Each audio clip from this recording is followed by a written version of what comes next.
ఏదైనా అనారోగ్యం వచ్చిందా, ఒక చిన్న డాక్టర్ దగ్గరికి మనం వెళ్తాం కదా, తగ్గలేదు, ఏం చేస్తాం? పెద్ద డాక్టర్ దగ్గరికి వెళ్తాం. ఎందుకు వెళ్ళాం పెద్ద డాక్టర్ దగ్గరికి?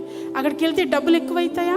ఈయన దగ్గరికి వెళ్తే ఈయన ఆర్ఎంపీ కదా, ఏదో చిన్న ట్యాబ్లెట్ ఇచ్చేసి మన రోగాన్ని తగ్గించేస్తాడు కదా. తగ్గలేదు, ఆయన దగ్గరికి వెళ్ళాం.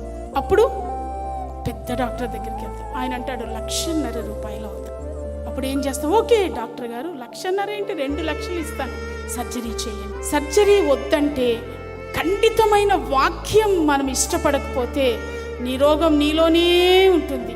ఆ రోగగ్రస్తమైన శరీరం జీవము కలిగిన దేవుని రాజ్యంలో ప్రవేశించదు. దేవుని వాక్యం నిన్ను కత్తిరిస్తూ ఉండగా, నీలో ఉన్న లోపాన్ని సరిచేస్తూ ఉండగా, ఆ నిర్జీవమైన దానిని కత్తిరించి బయటికి తీసివేసినప్పుడే జీవం మనలో పునరుద్ధరిస్తుంది. నిత్య జీవం కలిగిన దేవుని సన్నిధికి మనం వెళ్తాం. Praise the lord.